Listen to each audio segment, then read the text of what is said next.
बड़ी अंतर्राष्ट्रीय खबरें। पहली खबर, रूस यूक्रेन वॉर अपडेट। यूक्रेन में एक बार फिर रूसी मिसाइलों और ड्रोन हमलों ने तबाही मचा दी है।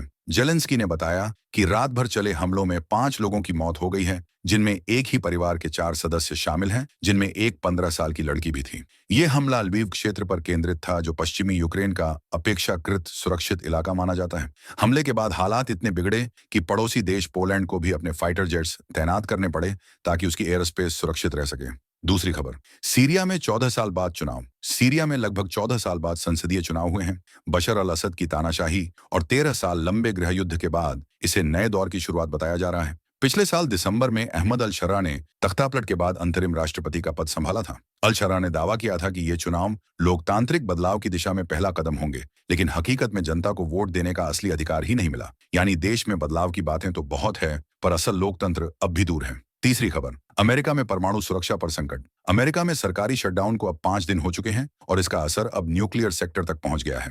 अमेरिकी ऊर्जा विभाग के मुताबिक देश के परमाणु हथियारों की सुरक्षा और रखरखाव के लिए अब सिर्फ 8 दिन का फंड बचा है। जल्द ही 60% कर्मचारियों को बिना वेतन छुट्टी पर भेजा जा सकता है। हालांकि क्रिटिकल कंट्रोल ऑपरेशन चलाने वाले कर्मचारी, जैसे कि न्यूक्लियर सिस्टम की मॉनिटरिंग और सुरक्षा करने वाले काम पर बने रहेंगे। चौथी खबर, पाकिस्तान ने अमेरिका को दिया बड़ा ऑफर। पाकिस्तान की सेना ने अमेरिका को बलूचिस्तान में एक नया पोर्ट डेवलप करने का प्रस्ताव दिया है। यह पोर्ट पसनी शहर में अरब सागर के किनारे बनाया जाएगा, जो चीन के ग्वादर पोर्ट से सिर्फ 112 किलोमीटर दूर है। पाकिस्तान का कहना है कि यह पोर्ट सिर्फ व्यापार और खनिजों के लिए होगा। इस प्रस्ताव के पीछे पाकिस्तान की मंशा अमेरिका से निवेश और खनिजों में साझेदारी बढ़ाने की है, ताकि चीन पर उसकी निर्भरता थोड़ी कम की जा सके। तो ये थी आज तक की दुनिया की बड़ी खबरें। हमसे जुड़े रहने के लिए चैनल को सब्सक्राइब करें। धन्यवाद।